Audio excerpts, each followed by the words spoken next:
London, British luxury sports car maker Aston Martin is looking to get more engaged in Formula One, Chief Executive Andy Palmer said on Sunday amid speculation of a title partnership with Red Bull and future engine involvement.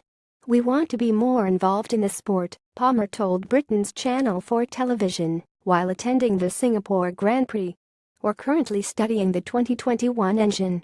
If we get a reasonable regulation that brings down the cost of the engine, Aston would like to be involved in the engine," added the Briton. "And then of course we'd like to be involved a little more next season and then join the dots. But it really depends on what happens with the engine regs." Red Bull and Aston Martin have an existing relationship, with the team's race cars carrying branding for the marque since last year.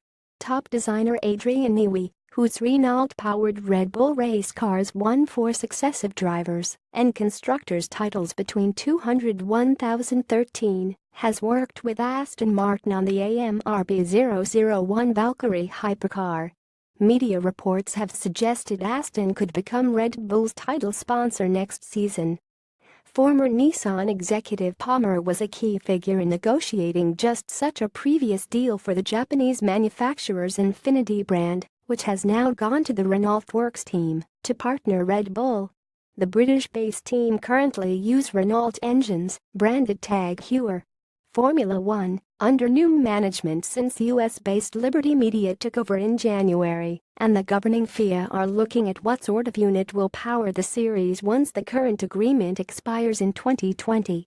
The aim is to bring down costs and allow a cheaper and less complex engine than the current 1.6-liter V6 turbo hybrid power units, one that could also encourage new manufacturers into the sport. Aston Martin, a 104-year-old firm whose road cars have become closely associated with fictional British secret agent James Bond, last competed in Formula One in 1960. The company is now owned mainly by Kuwaiti and Italian investors and is seeking to boost its share of U.S. markets. Last month, Aston reported its first half-yearly profit in almost a decade, and it expects full-year volumes to rise by around a third to roughly 5,000 cars. Reporting by Alan Baldwin. Related video.